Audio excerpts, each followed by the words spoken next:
Everyone, welcome to learning enthusiast. मैं हूं मीनल गुप्ता और हम दोबारा से पहुंच चुके हैं बैंकिंग ट्रांजैक्शंस की तरफ।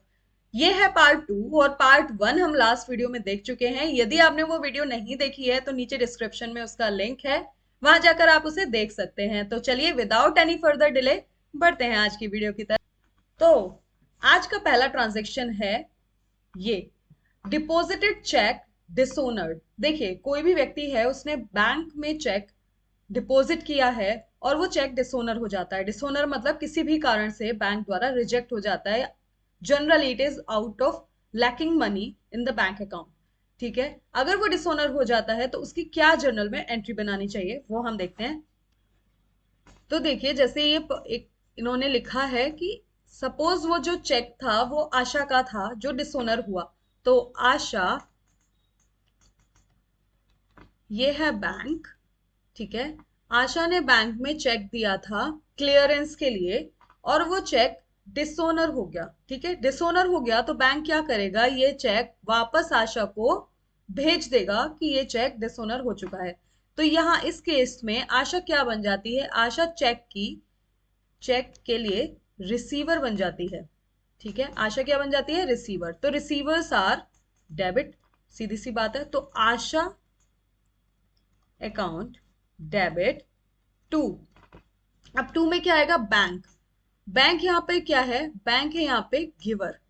ठीक है, गिवर है क्योंकि वो चेक को दे रहा है आशा को। गिवर्स क्या होते हैं, वो होते हैं क्रेडिट। ठीक है, तो यहां पर लिख देंगे हम bank account. Golden rules of accounting के सहारे ये जो जर्नल एंट्रीज है वो बहुत ही आसानी से बन जाती हैं। यदि आपने वो वीडियो नहीं देखा है तो ऊपर आई बटन में उसका लिंक है, वहां जाकर आप उसे देख सकते हैं। चलिए बढ़ते हैं नेक्स्ट ट्रांजैक्शन की तरफ। हमारा नेक्स्ट ट्रांजैक्शन है इंटरेस्ट चार्ज्ड बाय बैंक। देखिए, दो चीज होती हैं, एक होता है इंटरेस्ट चार्ज्ड, एक होता है इंटरेस्ट अलाउड। ठीक है, चार्ज मतलब एक्सपेंसेस, अलाउड मतलब इनकम या फिर गेन। किसके लिए, बिजनेस के लिए। ठीक है, चार्ज मतलब बैंक ने हमारी तरफ से इंटरेस्ट अमाउंट चार्ज किया है। ठीक है, चार्ज किया है यानी कि एक्सपेंस हुआ, और एक्सपेंसेस क्या होते हैं, डेबिट होते हैं। तो यहां पर सीधे सीधे लिख लेंगे हम interest charged account debit to. अच्छा, टू। अब यहां पर आएगा हमारा बैंक। देखिए, ये बैंक है, इस बैंक में लेट्स से ये पीएनबी है, इस बैंक में हमारा अकाउंट है। ठीक है, पीएनबी में अकाउंट है किसका, राम का। राम का अकाउंट है। अब राम क्या करता है, राम के जितने भी ट्रांजेक्शन्स होते हैं वो पीएनबी अकाउंट से होते हैं। ठीक है, पीएनबी के अकाउंट से होते हैं। एक तरीके से वो राम ही वो सारे खर्चे कर रहा है, या फिर जितनी भी इनकम आती है वो इसी अकाउंट में आती है, तो वो राम रिसीव करता है।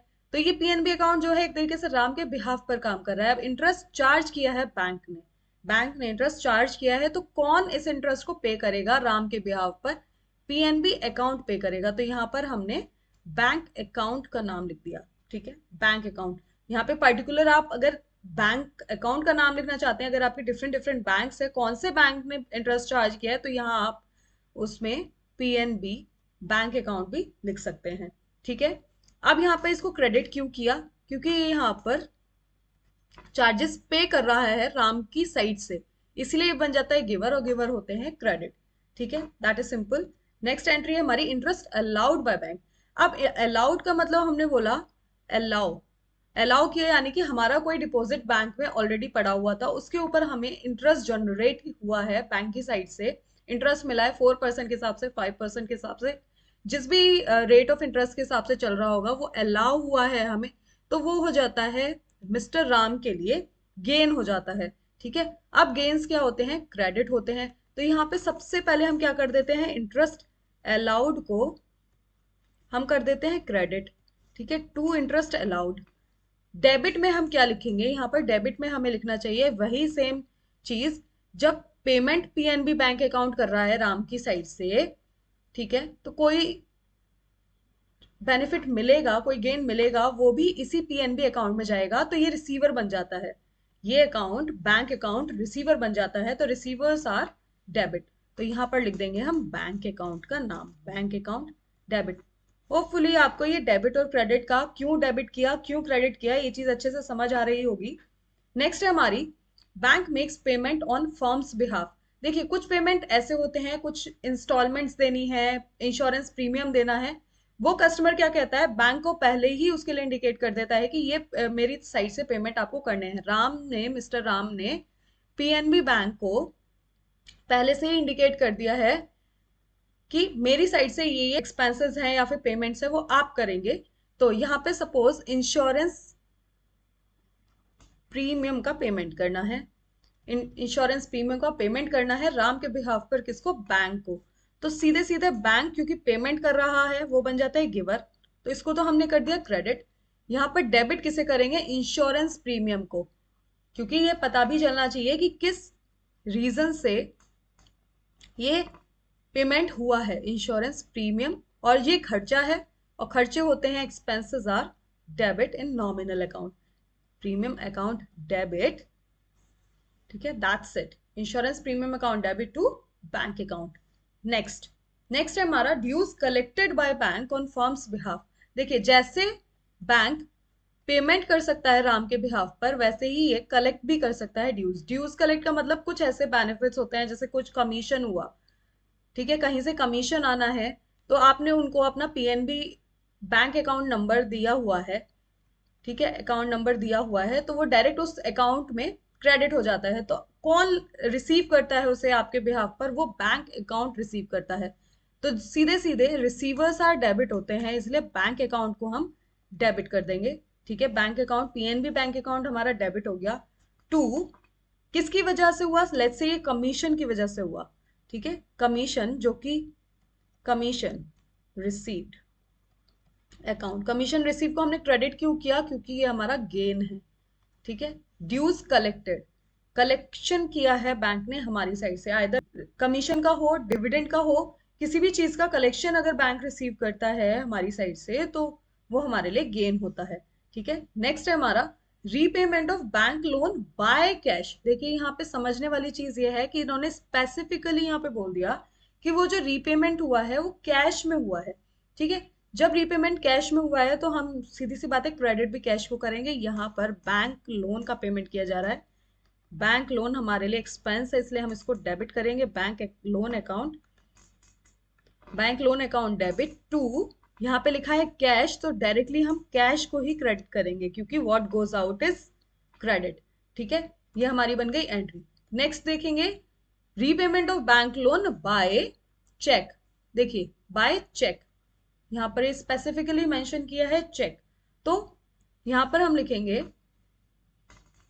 Bank loan account debit to bank account. Cheque का मतलब बैंक, क्योंकि वो चेक हमारे बैंक अकाउंट में लगेगा और पैसे जो डिडक्ट होंगे वो फाइनली हमारे बैंक अकाउंट से डिडक्ट होंगे, इसलिए यहाँ पर हमने लिखा बैंक अकाउंट, चेक नहीं लिखेंगे क्योंकि वो चेक क्लियरेंस के लिए फाइनली बैंक में भेजा जाता है, पीएनबी में भेजा जाएगा, और पीएनबी बैंक अकाउंट ही हमारा पेमेंट करेगा, तो जो गिवर होता है वही फाइनली क्रेडिट किया जाता है, ठीक है। नेक्स्ट हमारा transfer of fund from one bank account to another bank account.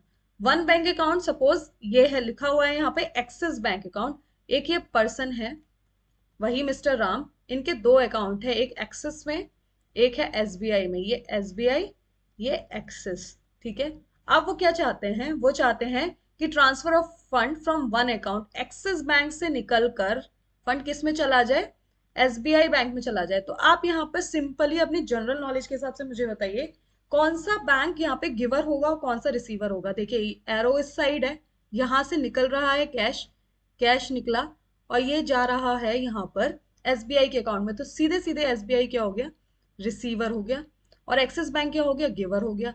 यहाँ पर हम लगा देंगे rule of personal account, personal account में receivers are debit, givers are credit, ठीक है। तो सिंपल हमारा यहाँ पे आइडेंटिफाई हो गया SBI bank account debit to Axis bank account, ठीक है, एक्सिस बैंक अकाउंट, ये हमारी हो गई जर्नल एंट्री। नाउ यहाँ पर और भी क्या लिख सकते हैं, देखिए दोनों ही मिस्टर राम के बैंक अकाउंट हैं, तो राम क्या कर सकते हैं, राम कर सकते हैं कि bank account debit to bank account, और ब्रैकेट में वो लिख दे, यहां पर ब्रैकेट में लिख सकते हैं एसबीआई, यहां पर लिख सकते हैं एक्सिस ब्रैकेट में। ठीक है, अलग से ये SBI bank account axis bank account ना लिखकर वो यहाँ पर बैंक अकाउंट और ब्रैकेट में उस बैंक का नाम लिख सकते हैं, ये भी किया जा सकता है। तो चलिए, ये हुई हमारी लास्ट ट्रांजैक्शन और लास्ट जर्नल एंट्री। होपफुली आपको ये बैंकिंग ट्रांजैक्शन अच्छे से समझ आए होंगे। स्टिल अगर कोई कंफ्यूजन है, do let me know in the comment section, I will reply there. Okay, till then ख्याल रखिए, वीडियो को लाइक कीजिए, चैनल को सब्सक्राइब कीजिए, ज्यादा से ज्यादा शेयर कीजिए और चैनल पर बने रहिए। Thank you.